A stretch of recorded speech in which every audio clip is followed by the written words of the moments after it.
Bismillahirrahmanirrahim. Assalamualaikum warahmatullahi wabarakatuh. Selamat pagi teman-teman. Hari ini saya akan mempresentasikan studi kasus penerapan encapsulation dalam Python yang merupakan salah satu prinsip utama dalam pemrograman berorientasi objek. Encapsulation membantu menyembunyikan detail implementasi data dan menyediakan kontrol penuh atas akses dan modifikasinya melalui antarmuka yang terstruktur. Ada dua studi kasus yang akan saya bahas, yaitu pengelolaan data mahasiswa dan pengelolaan informasi mobil sewaan. Untuk studi kasus pertama yaitu kelas mahasiswa. Kita akan membuat sebuah kelas bernama mahasiswa yang digunakan untuk mengelola data mahasiswa.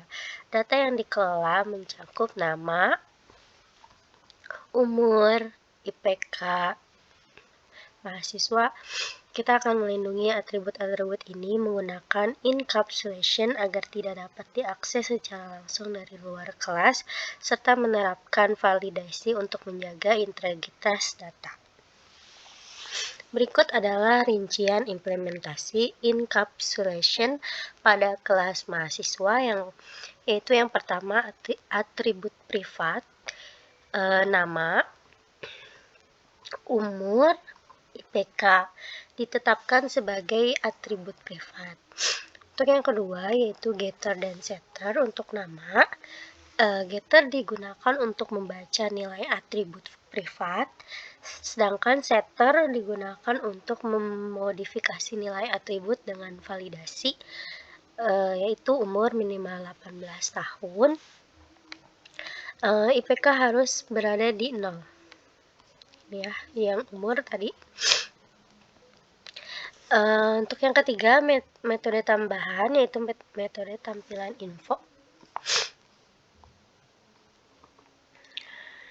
Ini dibuat untuk menampilkan informasi mahasiswa dengan format yang jelas. Seperti ini ya kode-kodenya.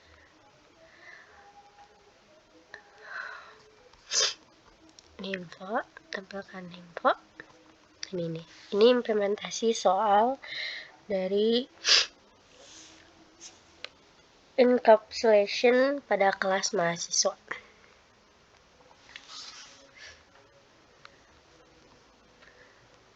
Berikut outputnya.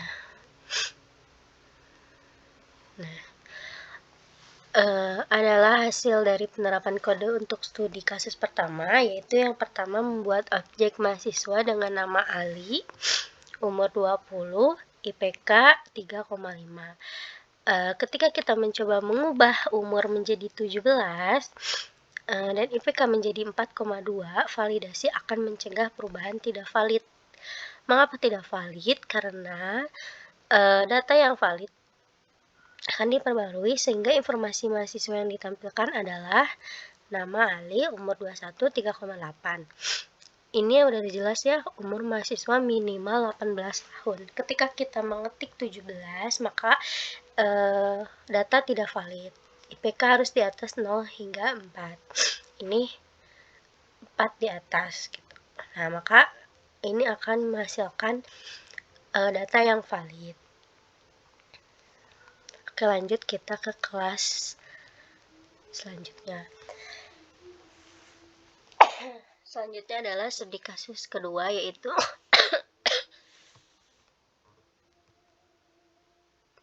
pengelolaan informasi mobil sewaan. Pada kasus ini kita akan membuat sebuah kelas bernama mobil yang mengelola atribut privat seperti model mobil, tahun produksi, dan harga sewa per hari.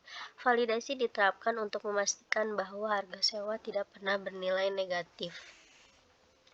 Berikut adalah detail penerapan encapsulation pada kelas mobil. Yang pertama itu atribut privat, yaitu model, tahun produksi, dan harga sewa per hari. Itu dijadikan atribut privat. Untuk yang kedua, getter dan setter. Yang pertama, getter untuk membaca nilai atribut privat. Yang kedua, setter dengan validasi memastikan harga sewa lebih besar dari 0. Metode tambahan yaitu tampilkan info. Ini tampilkan informasi di mana digunakan untuk menampilkan informasi mobil secara rapih.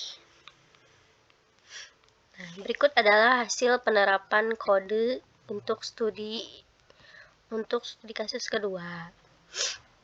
Kita run dulu. Nah, yang pertama, membuat objek mobil dengan model Toyota Avanza tahun produksi 2020 dan harga sewa 350.000. Ketika kita mencoba mengubah harga sewa menjadi kurang dari 100.000, validasi mencegah perubahan tidak valid. Setelah diperbarui dengan harga sewa valid 400.000, informasi mobil yang ditampilkan adalah model Toyota Avanza pada tahun 2020 dengan harga sewa 400.000. Oke, baik. Dengan kesimpulan, studi kasus ini menunjukkan bahwa encapsulation sangat berguna dalam mengamankan data, itu dengan atribut privat dan validasi melalui getter dan setter. Untuk yang kedua, mempermudah pemeliharaan kode dengan kontrol penuh terhadap akses dan modifikasi atribut. Yang ketiga, meningkatkan modularitas dengan antarmuka yang jelas untuk setiap kelas. Demikian presentasi saya. Terima kasih atas perhatiannya dan saya terbuka untuk pertanyaan. Sekian dari saya. Wassalamualaikum warahmatullahi wabarakatuh.